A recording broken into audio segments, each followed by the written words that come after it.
বন্ধুরা আজকে একটা তোমাদের জিনিস দেখাই। এটা হচ্ছে আমাদের খামার। তো খামারের দিকে এই যে কলা গাছ লাগানো আছে, কলাও হয়েছে। এই যে এইটা হচ্ছে সিঙ্গাপুরি কলা, আর এই যে নিচে একটা মোচা হয়েছে, দেখতে পাচ্ছ নাকি জানি না। এই যে আর এই দিকেও একটা কলার কান্দি আছে। তো একটা মোচা বাবা আর কি কেটে দিল, আজকে রান্না করব। আমাদের গাছেরই মোচা, বুঝতে পারছো। এখানে কলার কাঁদিটা ওই যে অনেকটা ওপরে আছে, জানি না তোমরা দেখতে পাচ্ছ কি না ঠিকঠাক। এই যে এটা হচ্ছে কাঁচকলা, আর ওটা হচ্ছে সিঙ্গাপুরি পাকা কলা। আর এইদিকে কলা গাছে এখনও কলা হয়নি। তো এগুলো হচ্ছে আমাদের কলা বাগান।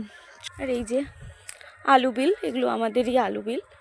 দেখেছো কত আম বকুল এসেছে আমাদের গাছে। এটা হচ্ছে বাইরের দিকের, এই গাছটাতে প্রচুর পরিমাণে আম হয়, বড় বড়। আর ওই যেটা বাড়ির ভেতরে আছে, ভেতর দিকে ওইটাতেও আম হয়। আর এই যে সজনে ফুল, সজনে গাছ, অনেক সজনে গাছ আছে আমাদের বাড়িতে। আর হচ্ছে চলো, একটা কলার মোচা কেটে দিয়েছে বাবা, সেইটাই তোমাদের দেখায়। ওটা আজকে রান্না করব।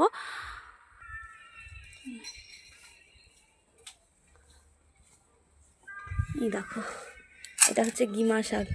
খেতে তো খুব ভালো লাগে, কিন্তু বাছতে, পরিষ্কার করতে খুব বিরক্ত। এটা বাছা হয়ে গেছে। আর এই যে এই মোচাটা বাবা কেটে দিয়েছে, এটা এখন বাছতে হবে। তো এটা খেতে ভালো লাগে, পরিষ্কার করতেই বিরক্ত লাগে। তো যাই হোক, এটা এখন পরিষ্কার করে কেটে নিই, তারপরে তোমাদের সাথে আবার দেখা হচ্ছে।